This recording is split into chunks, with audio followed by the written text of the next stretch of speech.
Hello dear students and welcome back to our lectures.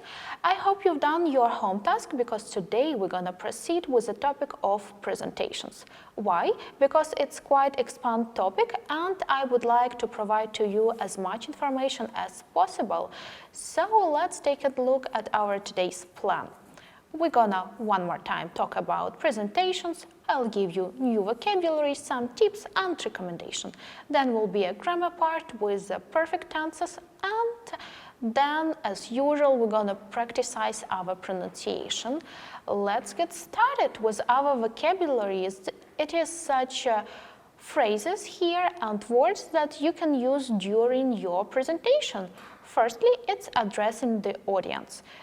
As we learned before, you can say just welcome everyone, but it would be better to say ladies and gentlemen, dear fellow colleagues, or as usual, everyone also be nice. If you are making a presentation, you of course should know how to name everything that is around you. Like microphone, in a business English, it's okay if you will use a short form like mic. The slides, slideshow, the visual aids, it's like different graphics or pictures. Also, it's charts, graphs, data, and background. It is everything that on the back side of you. If we are starting introduction, we can use the next phrases. I plan to say a few words about. I'm going to talk about. The subject of my talk is, or also will be nice, like by the end of the talk or presentation or session, you'll know how to do something. This phrase is one of the best, please use it. About questions. You can use please interrupt if you have any questions. Or after my talk there will be time for a discussion and any questions. The next will be slide navigation.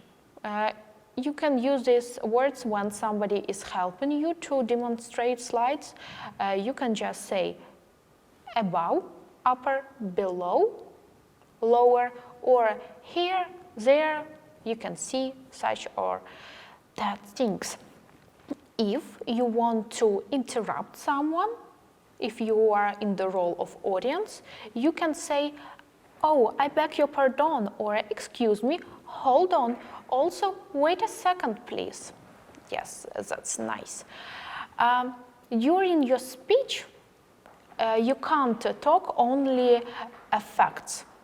Sometimes you need time to think about something and to fill the lacks into your speech, you should use connectors. Connectors can be like first, secondly, third, then next, after that. Or let us move on, go to, proceed. All these verbs mean to continue. The next item is, or okay, we can move on. Therefore, thus, anyway, and however, when you want to show or express the opposite opinion. About grammar in presentation, it's also very, very important to mention. In a presentation, when we are showing some graphics, it's better to use continuous time. Continuous time we already repeated with you on the previous lecture. Why we should use continuous time during showing the graphic or charts? Because it will show that you worked hard to make it, that you actually took some time. And now you can show the result of your works. The next will be peculiarity like usage of a passive in order to present to show information. It will be sound more scientific. It's like in Ukrainian language we use such phrases like ми підготували instead of я підготувала, because it helps us to show the professionalism. So, also, don't forget to opt the short grammatical structures. Because in a business English, you shouldn't complicate your speech. The easier you go, the better you will be. And some general tips. Avoid words you don't know. If you don't know something, just keep silence and try to find another synonym from informal language. If you are talking great, people will apologize you usage of one informal word. Also, don't overuse simple words. As I said previous, they can apologize you one, but try not to use it on a regular basis. Try to be diverse. That's why we should use and learn more synonyms. And I should mention that it's okay to use some filler words in English. Also, I should mention that it's okay to use empty fillers in English. It's better than you will do such empty phrases or keep silence. You can just say like, well, actually, basically, literally, you know, see, believe me, or anyways. It will help you to win some time because when you are saying these phrases, you can take a time to think about the answer. And as I already said about formal and informal vocabulary, now I would like to show you some example because we know a lot of different words, but they are from informal vocabulary. For business English, everything should be strict, organized, and formal. That's why we are learning synonyms. So here we go. The first our word will be a lot of, but it's better to use as synonyms like numerous. The next, anyway. Anyway, it's quite informal, but we have great synonyms like nevertheless. Bring in also can be replaced by introduction. Sounds very well. And like some phrasal verbs, come back.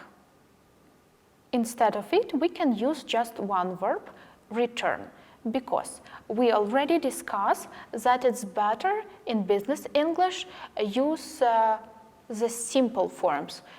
Try not to complicate your speech with different grammatical structures that are very hard to recognize by your ear. And next one, find out, we can replace by discover. Go ahead can be replaced by proceed. Go down, decrease. Go up, increase. And got out of, it's actually exist. Next one, let. It's like when you're asking for permission. That's why we replace let with the verb permit. Next one, linked up. Linked up can be replaced by connect. And need to, required. Required is a very good verb. Use it more actively. Next part of our lesson is the grammar and perfect tenses. Let's start with the present perfect. In present perfect, we have some markers, like it's a word that help you to identify the time, and it will be like ever, just, already, yet, recently, lately, or even today can be used. So present perfect is used to connect the past and present time together in one sentence. Or we use it to show some unfinished action like significant time and unfinished period of time. Let's take a look at our structures. So the first place will be taken by subject, then we add have or has, depending on who is talking, he, she, it, or I, we.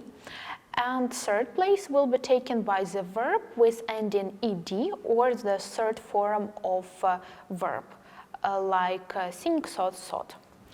If we are trying to make a negative form, then first place subject, then our modal verb have, has, then we add just not part, and as it was previously, verb with ed ending or the third form.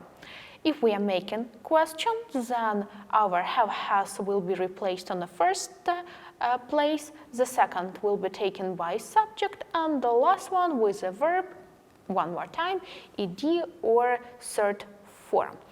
Let's take a look at the usage of present perfect. So, we use present perfect if action is still going on. So, it was started in the past, but it is still continuing.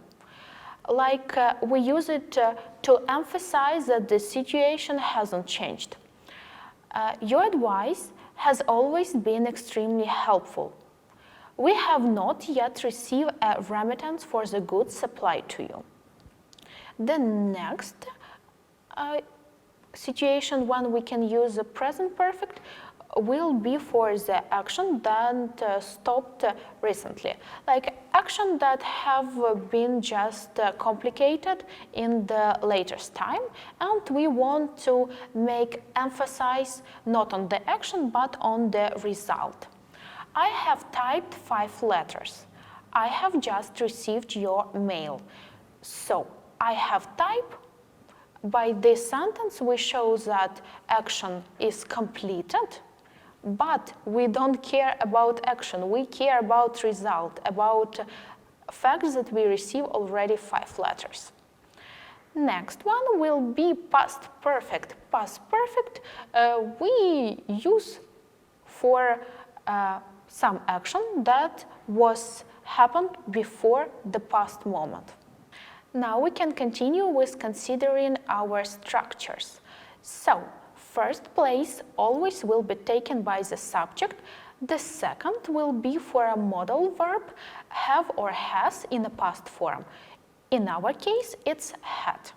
And the third place will be taken for a verb with ending ed or the third form of a verb. If we are trying to make a negative form, then the same. Subject on the first place, then modal verb had, and we are adding a negative form like a part not, and then will be verb ending ed or the third form. If it will be a question, then our modal verb had will be replaced on the first place, and subject will follow it, and verb with ed or the third form will be at the ending.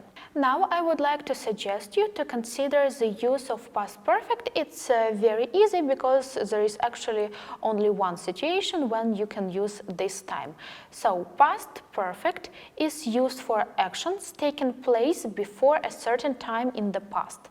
Let's look at the examples. I had typed 5 pages when my computer suddenly crashed. Before 2002, I had not worked abroad. So, it is the action in the past, but it was happened before one main action. The last will be future perfect.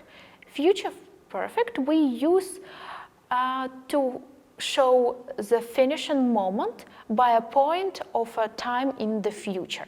Structure. First place subject, second verb to be, will or modal verb, then we add have because the situation is already done, and the last one will be verb with ending ed or the third form of verb. If we are trying to make a negative form, then first place subject, second will be our part will or shall, but believe me, you can use only will, then part not, plus have, because action is done. I repeat it one more time. And on the last place will be verb with ending ed or the third form of a verb.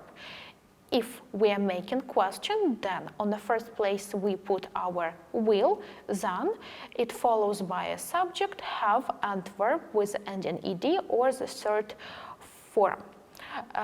There is actually no peculiarities of usage, that's why I will make you the simplest example, like we will have finished this lecture in few minutes.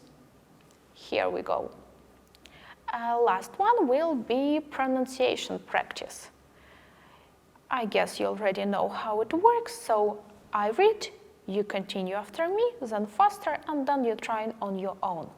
Fuzzy Wuzzy was a bear, Fuzzy Wuzzy had no hair, Fuzzy Wuzzy wasn't fuzzy, was he? One more time. Fuzzy Wuzzy was a bear, Fuzzy Wuzzy had no hair, Fuzzy Wuzzy wasn't fuzzy, was he? Next one. Nevertheless, the never-ending thoughtlessness of never-thinking thing. Quicker. Nevertheless, the never-ending thoughtlessness of never-thinking thing. The one new for practicing our S and Th sounds that are very important to sound like a native speaker. She sells seashells on the seashore. The shells she sells are surely seashells. She sells seashells on the seashore. The shells she sells are surely seashells. Great we are. And next one. We surely shall see the sun shine soon. We surely shall see the sun shine soon. And last one. Betty bought her some butter, but she said the butter's bitter. If I put it in my butter, it will make my butter bitter. But a bit of better butter will make my butter better. So it was better Betty butter bought a bit of better butter. And quicker, I guess you should already know it on a by heart because we use it on every lesson. Betty bought some butter, but she said the butter is bitter. If I put it in my butter, it will make my butter bitter, but a bit of better butter will make my butter better. So it was better Betty butter, but a bit of better butter. Yes, we are done everything very well, I hope. That's why we can now go to our home task. As you remember, previously I asked you to make a plan of your presentation, and now I would ask you to try to act out a presentation using your plan. So you can just sit on a table and try to imagine that there is an audience in front of you in the room, and you should tell them your presentation. And the last one, it's a grammar part. You should make 5 sentences for present perfect, past perfect, and future perfect. But this time, I would like to ask you to make sentences with vocabulary that we learned today. I mean formal and informal words. Please try to use formal forms of the words. So, we are finishing for today. Great we are. See you soon. Bye-bye.